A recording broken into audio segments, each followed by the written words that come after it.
called us from yesterday, as this is not so windy today. Right, so good morning ladies and gentlemen. I think we'll get this underway. We've got a decent crowd here and we might not even need these umbrellas. I think the sun has come out, so I'll tell you what, I'll pop that down.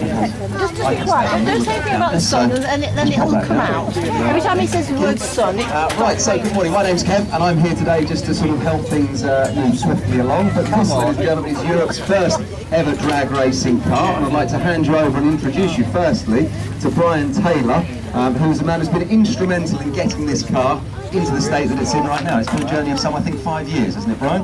That's right, 5 years since I first had the crazy idea of restoring the car or completing a restoration. Because Brian Gold started back in the late 1970s. But I just thought if we could get this car so it's running, so people can hear and see Europe's first dragster, that's going to be a challenge.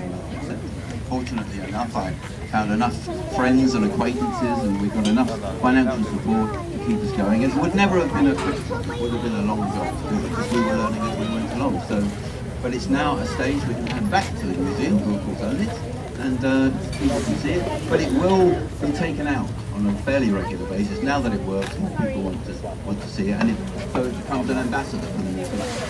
And tell us a little bit about the history of the car here, because this is Europe's first ever drag racing car, and this was kind of to the show. the dream of a man, I suppose, really, who'd seen what was going on across the pond and thought we could do that in Europe. Well, yeah, I mean, Sydney and I was, a lot of people know, it's a sports car manufacturer, but very much a racer at heart, and I think it was his son Alan who was with us today, said that the purpose of the business really was to fund his father's racing activities. And so he was the man. He's involved in Le Mans. I think he came second at Le Mans. He won Monte Carlo one year. He was a British hill climb champion many years in succession. But he liked speed events better than the other events. And at the time, this is sort of late 50s, sprinting was sort of on a little bit of a down. It wasn't so popular as it had been. And he thought, well, what can we do to add some jazz into sprinting? And he'd seen and been aware of what was happening on drag racing in America, because most of his sports cars had V8 engines in them anyway. After a disastrous attempt at a twin-engine stair car, which didn't do an awful lot, he saw some pictures in a hot rod publication and stormed into the office, I'm told, and said, we're going to build one of these. And we're pleased he did, and then you've obviously, via a kind of a route, it's ended up here at Beaulieu. You then saw it as a kind of rolling chassis and thought, let's get an engine in this and let's get it restored and let's get it running again. Well, that's right. I mean, Brian Golder did a great job, but then he went and joined the Merchant Navy, and so asked the museum to look after it, which they did. And then when Brian passed on, his widow Diane bequeathed it to the museum, and that was in 1992. And it's been sitting there looking as if it was complete, but underneath there was just a small block Chevy block holding the headers on, but there was nothing in there. And one of the half shafts was gone, the gearbox was not working, so we knew if we had a plan we could do it. And you did have a plan, but I think I'll introduce you to this man just behind me now. Nick, if you'd like to step forward. Ladies and gentlemen, Nick Mason, whom some of you may be aware of, maybe you won't know. But Brian, I think you had to get on the phone to Nick, or vice versa, tell how Nick got involved and how we got to this point. Well, Nick got involved sort of as it was going through all the beauty hoops that you have to go through before they were allowing you to sort of do anything with the car. My first contact was with Lord Montague, and I emailed him and said, I've got this idea, what do you think? And he got Doug Hill involved and Andrew Bishop, and they said, okay, as long as you do it properly and you got the funds and you publicise it, we'll let you have a go. And on the way, because Nick was chairing the trustees advisory board, I thought, okay, it's always good to have someone a bit famous to flash around, and for Americans Lord Montague was good enough, but Pink Floyd as well. I mean, I thought that's a good idea, and Nick kindly says, okay, I'll have a bit of that, and he's been our patron. Nick, would you like to jump in there and add to that?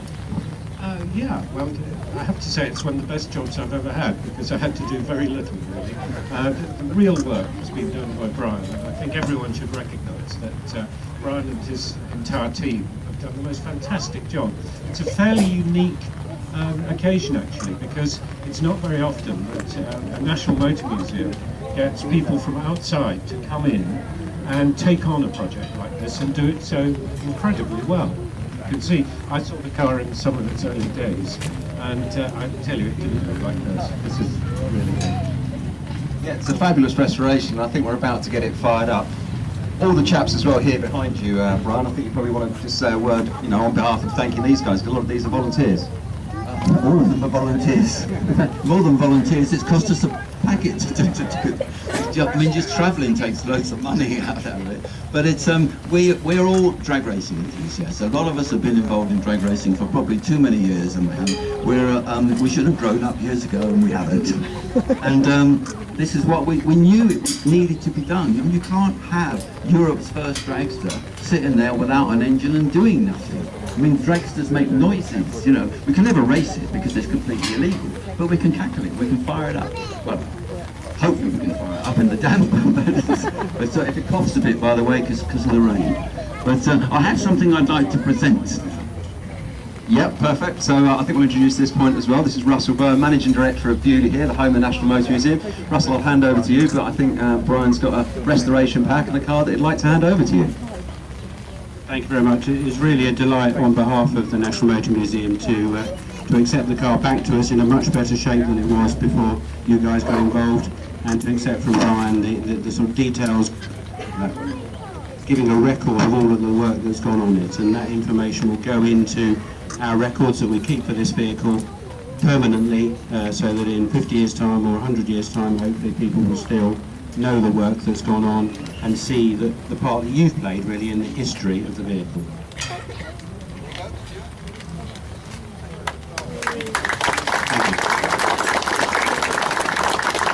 Right, there we go, ladies and gentlemen. Richard, are we happy with photos? Do you want another quick snap? Do it again. Right, do you want to come on in here again? Do an official handover. Nick, come on in here as well. Smile then. One more. Great.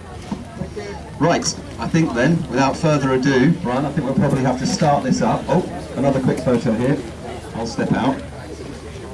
Quick photo, and then we're going to get this one fired up. And like I said, ladies and gents, you probably are going to put your fingers in your ears. Lady over there's got earmuffs already. Obviously, been to drag racing before. If you want earplugs, there are some around. Charlotte, I think, from Julia's got some just over there. Yes, it's nothing. Otherwise, fingers in your ears. No, you go to Right, some we all people step on your back. ears. Let's all be all right. I don't know, I've never been. Haven't you? No, I've never. Right. I've never been. We're going in July. Follow people that know and know that. Yeah. But that's a drag's down. Yeah. Yeah, that's.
got no arms left, so it's not happening.